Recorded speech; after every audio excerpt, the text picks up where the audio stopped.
नमस्कार दोस्तों, मैं कृष्णकांत तिवारी एक बार पुनः आपके अपने परिवार के सक्सेस हब में आप सभी का स्वागत करता हूं। और इसके पहले वीडियो में हमने ब्रिटिशकालीन शिक्षा का अध्ययन किया और ब्रिटिशकालीन शिक्षा में हमने काफ़ी आयोग पढ़े हमने आपको शॉर्टली पॉइंट टू पॉइंट समझाई थी चीज़ें। और इसके तदुपरांत हमने आपको लॉर्ड मैकाले भी बताया, घोषणा पत्र भी बताया, जो आपके प्रारंभिक शिक्षा के नवीन प्रयास थे। लेकिन वर्तमान भारतीय समाज और प्रारंभिक शिक्षा जो ये फर्स्ट पोर्शन है, इसमें इन आयोगों का संक्षिप्त वर्णन है। आप दोनों बार पढ़ने से कोई मतलब नहीं, एक बार हमने पढ़ लिया, उसके जो पॉइंट शेष रह गए तो हमने दूसरे वीडियो में आपको समझा दिए। अब आज हमें पढ़ना है विश्वविद्यालय शिक्षा आयोग 1948 या राधा कृष्णन आयोग। लेकिन इसके पहले हम स्वतंत्र भारत में शिक्षा संबंधी आयोग कौन आए उनको एक लाइन में जानते हैं। सबसे पहले आया राधा कृष्णन आयोग, ये विश्वविद्यालय आयोग मतलब उच्च स्तरीय शिक्षा के लिए था, 1948 में आया। इसके बाद डॉक्टर लक्ष्मण स्वामी मुदालियर आयोग 1952-53 में आया, जो हमारी माध्यमिक शिक्षा के लिए था। इसके बाद कोठारी आयोग 1964 में और उससे 66 के मध्य आया। उसके बाद राष्ट्रीय शिक्षा नीति 1968 आई, फिर 1986 आई, फिर 1992 आई, फिर ऑपरेशन ब्लैक बोर्ड 1987 आया। विभिन्न प्रकार के ये सारे बिंदु हम एक दिन आपको 35 से 40 मिनट जैसे बार बार कह रहा हूँ पूरा वीडियो समग्र दूंगा। उसमें लीनियर मतलब आपके एक नंबर वाले जो 30 क्वेश्चन आते हैं, 15 ऑप्शन वाले और 15 आती बहुविकल्पी, सब पेपर में समग्र निचोड़ होगा कि वहां से पेपर कोशिश ये रहेगी बाहर ना जाए। बकाया मां सरस्वती की कृपा है। तो हम बात करते हैं स्वतंत्र भारत में प्रथम शिक्षा मंत्री मौलाना अबुल कलाम आजाद। तो स्वतंत्र भारत के प्रथम शिक्षा मंत्री कौन थे? मौलाना अबुल कलाम आजाद ने अखिल भारतीय शिक्षा सम्मेलन का आयोजन किया और इस आयोजन का उद्देश्य था भारतीय शिक्षा को नई दिशा प्राप्त करना। और इस नई दिशा में प्राप्त करने के संदर्भ में इसका उद्घाटन तत्कालीन प्रधानमंत्री, भारत के प्रथम प्रधानमंत्री पंडित जवाहरलाल नेहरू ने इस आयोजन का उद्घाटन किया। अब हम पढ़ते हैं विश्वविद्यालय आयोग, अनुदान आयोग। इस आयोग के अध्यक्ष हमारे कौन थे? इसकी स्थापना कब हुई? इसकी स्थापना 4 नवंबर 1948 में की गई। अध्यक्ष कौन था? अध्यक्ष हमारे डॉक्टर सर्वपल्लवी राधाकृष्णन थे। सर्वपल्लवी राधाकृष्णन का जन्मदिन किस दिवस के रूप में मनाया जाता है? इसका आंसर हमारे सभी भाई बहन कमेंट बॉक्स में देंगे। डॉक्टर सर्वपल्लवी राधाकृष्णन अध्यक्ष थे, इसीलिए इसको राधाकृष्णन आयोग भी कहा जाता है, नहीं तो इसका मूल नाम विश्वविद्यालय शिक्षा आयोग है। उस समय विश्वविद्यालय शिक्षा के संदर्भ में विश्वविद्यालय शिक्षा के लिए क्या कमियां थी, इन कमियों को दूर करने के लिए तत्कालीन सरकार, प्रधानमंत्री की अध्यक्षता जो हमारे नेहरू जी थे, उनकी तत्कालीन सरकार ने 4 नवंबर 1948 में इस समिति का गठन किया, इस आयोग का गठन किया। और इस आयोग के गठन पर जो इस आयोग का गठन किया गया वो किसके संदर्भ में किया गया, तो इसको भी हम देख लेते हैं। उच्च शिक्षा के संदर्भ में, आप सुने ध्यान से सभी लोग, उच्च शिक्षा के संदर्भ में किसके लिए किया गया? उच्च शिक्षा के संदर्भ में इसका गठन किया गया, मतलब उच्च शिक्षा की संस्तुतियों पर चर्चा करनी थी। अब देखते हैं इसमें क्या है, किन बिंदुओं पर संस्तुतियां देने का कार्य सौंपा, मतलब सरकार किन बिंदुओं को चाहती थी। तो देखें हेडिंग हमारी संस्तुतियों, मतलब किन पर इस आयोग को संस्तुतियां देनी थी, देने का कार्य सौंपा। वह बिंदु हम देखते हैं। पहला बिंदु क्या, संस्तुतियां कार्य देने का मतलब है, जैसे आप देखते हैं कोई हमारी इन्वेस्टिगेशन होती है, जैसे अभी रिया चक्रवर्ती का केस सीबीआई को सौंपा गया, तो उसका सरकार का मूल उद्देश्य क्या था कि सुशांत सिंह के कातिलों को ढूंढना। तो उस पर समग्र चर्चा की जाएगी, कैसे कत्ल हुआ, क्या हुआ। अब उसमें जैसे ड्रग्स वाला भी मामला उखड़ गया कि बॉलीवुड के बहुत से स्टार हमारे ड्रग्स के उसमें आ गए। तो ऐसे ही उस समय था कि हमारे विश्वविद्यालय में क्या कमियां हैं, वित्त आयोग में क्या कमी है, प्रवेश कितना होना चाहिए, इसका कितने वर्ष का पाठ्यक्रम होना चाहिए, कैसा पाठ्यक्रम, इन सब पर चर्चा कहाँ की गई। तो सरकार ने कहा भाई इन सब पर आप हमें एक पैराग्राफ बना के दीजिए, एक प्लान बना के दीजिए, हम किस प्रकार से करें ताकि हमारी जो उच्च शिक्षा वो अच्छी हो सके। उस शिक्षा का माध्यम क्या होगा? तो पहला पॉइंट इसमें कहता है भारत में विश्वविद्यालय शिक्षा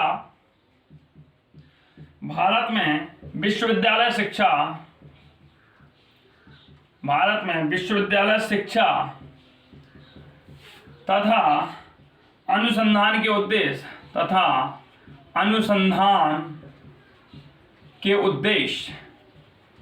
पहला पॉइंट हमारा यही था।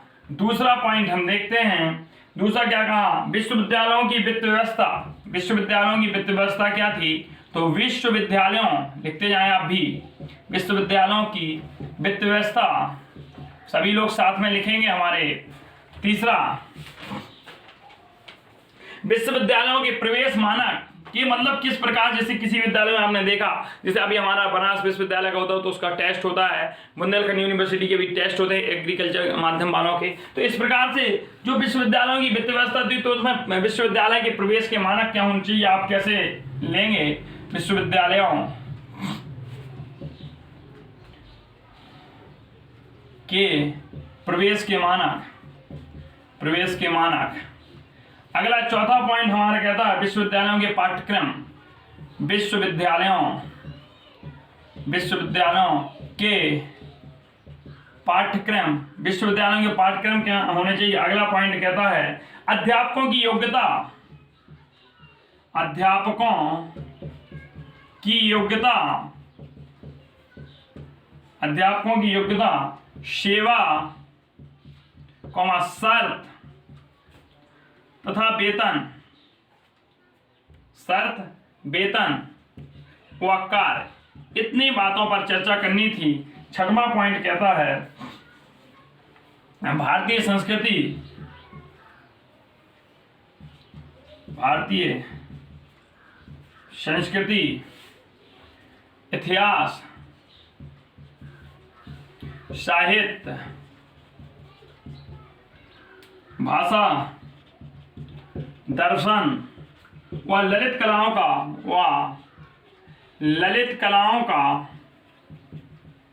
उच्च अध्ययन।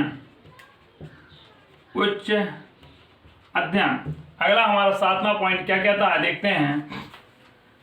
सातवां पॉइंट कहता है विश्वविद्यालयों के शिक्षण माध्यम, विश्वविद्यालय में शिक्षण माध्यम, शिक्षण माध्यम क्या होना चाहिए, इन पर हम चर्चा करते हैं। यह संस्तुतियां दी गई, अब इन पर पहले हम देखते हैं। इन पर कहा गया कि भाई अब किस प्रकार से करेंगे। तो पहला था कि भारत में विश्वविद्यालय शिक्षा तथा अनुसंधान के उद्देश्य बताइए क्या हैं। दूसरा था विश्वविद्यालय की वित्त व्यवस्था कैसी होनी चाहिए, विश्वविद्यालय में प्रवेश के मानक क्या होने चाहिए, विश्वविद्यालय के पाठ्यक्रम क्या होना चाहिए। मोस्ट इंपॉर्टेंट था विश्वविद्यालय में शिक्षण का माध्यम किस प्रकार का होना चाहिए, बाइलिंगुअल हो, मतलब द्वि भाषीय शिक्षा माध्यम हो, हिंदी इंग्लिश तो ये इंग्लिश होना चाहिए। तो ये चर्चा बताई गई।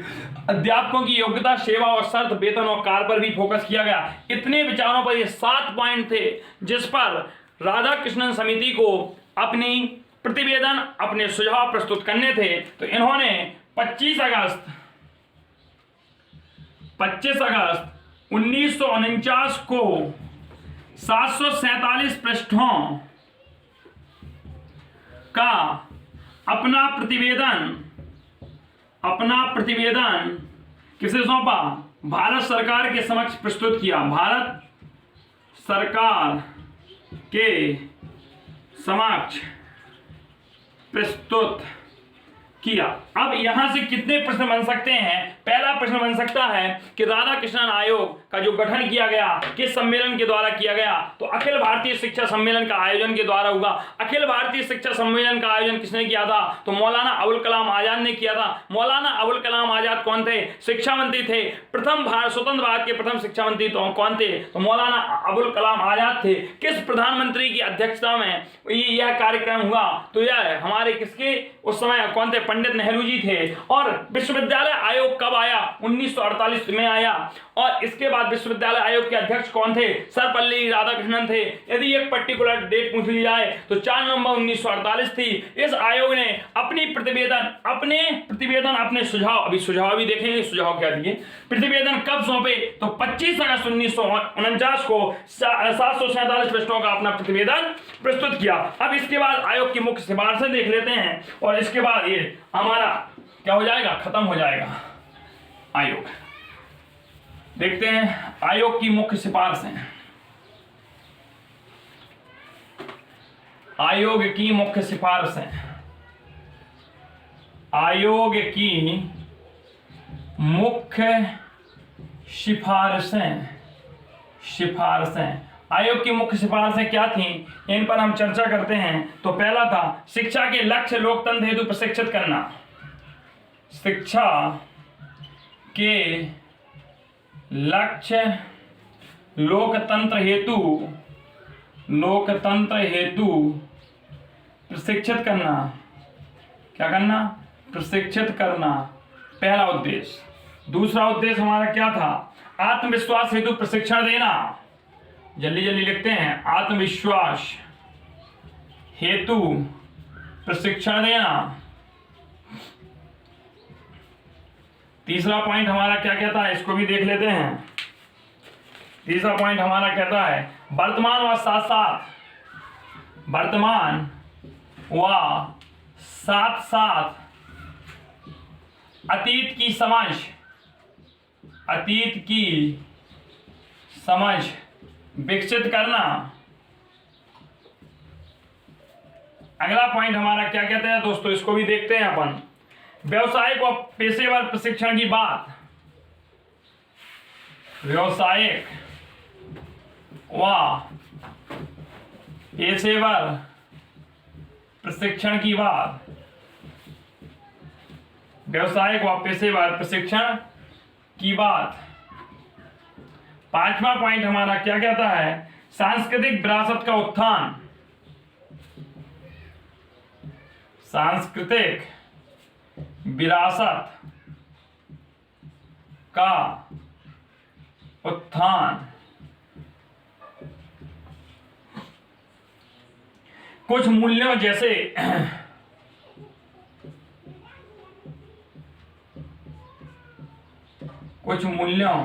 जैसे विवेक शक्ति,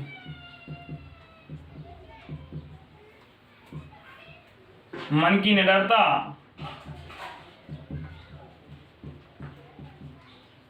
आदि का विकास। अगला देखते हैं, सातवां पॉइंट क्या कहते हैं? यह है शिक्षकों को 4 श्रेणियों में बांटा गया। ये इंपॉर्टेंट है। शिक्षकों को 4 श्रेणियों में बांटा गया। 4 श्रेणियों में बांटना। वह 4 श्रेणियां कौन कौन थी, उन्हें भी हम देख लेते हैं। उनमें से पहली थी प्रोफेसर, पाठक, व्याख्याता और प्रशिक्षक। अगला देखते हैं, 8वां पॉइंट क्या कहते थे? योग्यता के आधार पर पदोन्नति की बात की इन्होंने। काय के आधार पर? योग्यता के आधार पर पदोन्नति की बात करी। पदोन्नति की बात कही। 9वां पॉइंट हमारा क्या कहता है? 9वें पॉइंट को हम देख लेते हैं। शिक्षक सेवा अवकाश की उम्र। शिक्षक सेवा अवकाश की उम्र 60 वर्ष से बढ़ाकर 64 वर्ष कर दी। अगला 10वां पॉइंट देखते हैं हम। विश्वविद्यालयों में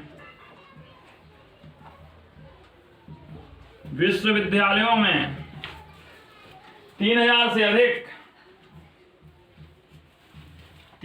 से अधिक व उनसे संबंधित महाविद्यालयों में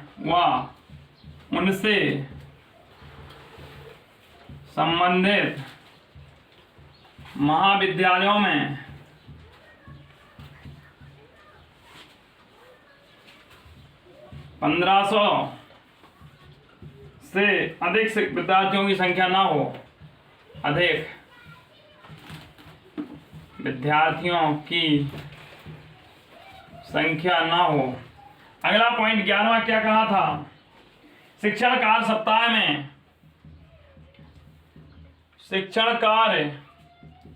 सप्ताह में 18 घंटे से अधिक ना हो।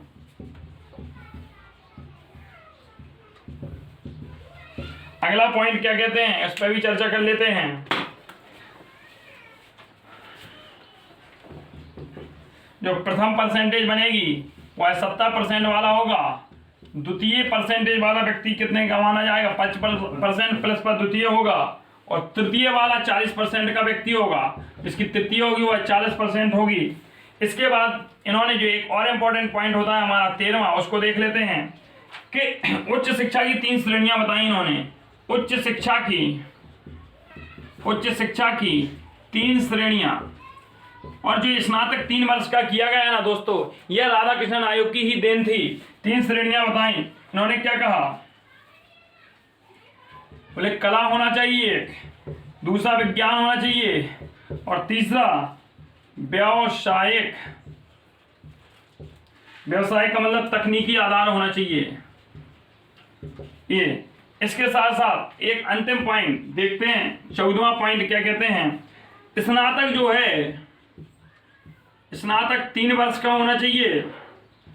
स्नातकोत्तर मतलब आपकी मास्टर डिग्री 2 वर्ष का होना चाहिए। शोध मतलब पीएचडी वगैरह भी कितनी होनी चाहिए, 2 वर्ष की होती है। अब इस पर एक बार और बात कर लेते हैं। इस पर प्रशिक्षण जो ये राधा कृष्णन आयोग है, इसने शारीरिक क्रियाओं प्रशिक्षण पर जोर दिया। इन्होंने इतने सुझाव दिए। इन्होंने कहा शिक्षा का जो लक्ष्य हो लोकतंत्र हेतु प्रशिक्षित करना हो, मतलब जो व्यक्ति को हम शिक्षा दें उससे वह जन साधारण तक पहुंचा सके, जन कल्याण कर सके, लोकतंत्र हेतु प्रशिक्षण है। लोकतंत्र के मान मर्यादाओं को मानते हुए संविधान के तहत तो संविधान को सीखे पढ़े और उनके रूल्स को जाने, क्योंकि हमारा राष्ट्र एक लोकतांत्रिक राष्ट्र है। आत्मविश्वास हेतु प्रशिक्षण देना, पढ़ने के बाद बच्चे के अंदर आत्मविश्वास आ जाए। वर्तमान और साथ साथ अतीत की समझ, मतलब वर्तमान की स्थिति क्या है, कैसा चल रहा है, उसकी भी समझ होनी चाहिए उसे। उसके साथ साथ अतीत में क्या घटनाएं घटित हुई, अतीत में कैसा हमारा कल्चर था, उसकी भी समझ होनी चाहिए। सांस्कृतिक विरासत का उत्थान, देखो अगला पॉइंट उन्होंने वही दे दिया कि सांस्कृतिक विरासतें जो थी उनका उत्थान होना चाहिए। व्यवसायिक और पेशेवर प्रशिक्षण की बात कही गई, मतलब व्यवसायिक पूर्ण प्रशिक्षण देना चाहिए। कुछ मूल्यों जैसे विवेक शक्ति, मन की निडरता आदि का भी विकास करना चाहिए। ये इंपॉर्टेंट पॉइंट है। शिक्षकों को 4 श्रेणियों में बांटा, प्रोफेसर, पाठक, व्याख्याता और प्रशिक्षक। अगला योग्यता के आधार पर ही पदोन्नति की बात कही जाए। इन्होंने कहा जो अधिक योग्य है उसकी पदोन्नति पहले करें, और जो अधिक योग्य नहीं है उसकी पदोन्नति बाद में करें। शिक्षक सेवा अवकाश की उम्र 60 वर्ष से बढ़ाकर, पहले 60 वर्ष में होता था, फिर 64 वर्ष कर दी गई। इन्हीं आयोग की देन थी। विश्वविद्यालयों में 3000, जैसे कि हमारा बुंदेलखंड विश्वविद्यालय है, तो जो हमने क्या कैंपस मिल जाए, जो मेन यूनिवर्सिटी झांसी में है, तो अपना वहां 3000 बच्चे रह सकते हो। उससे अटैच कॉलेज में जो है 1500 से अधिक किसी भी विद्यालय बच्चे ना हो, उनको महाविद्यालय कहा जाता है, जो यूनिवर्सिटी से जुड़े होते हैं। शिक्षण कार्य सप्ताह में 18 घंटे से नहीं जाना चाहिए। प्रथम परसेंटेज मतलब जैसे हम कहते हैं प्रथम श्रेणी में पास होगा वो 70% होगी, द्वितीय श्रेणी 55% होगी, तृतीय 40% होगी। स्नातक 3 वर्ष का होगा। स्नातकोत्तर मतलब बीए, अपना बीए है, बीएससी है, अपना बीए है, बीएससी है, बीकॉम, ये सारी चीजें हमारी 3 वर्ष की होंगी। और स्नातकोत्तर हमारा 2 वर्ष का होगा। स्नातकोत्तर का मतलब होता है एमए है, एमएससी है, एमएड है, तो ये हमारा 2 वर्ष का होगा। जो शोध कार्य होते हैं पीएचडी वगैरह, ये भी 2 वर्ष का कार्य किया जाएगा। उच्च शिक्षा की 3 श्रेणियां बांटती, पहली श्रेणी कला, दूसरी विज्ञान और तीसरी व्यावसायिक तकनीकी। इस प्रकार से हमारा राधा कृष्णन आयोग समाप्त होता है। और इसके बाद हम मुदालियर आयोग का भी एक वीडियो लेके आपके सामने उपस्थित होंगे। यदि वीडियो अच्छा लगा हो तो अपने सभी दोस्तों को शेयर जरूर कर दें। बहुत बहुत धन्यवाद आप सभी का।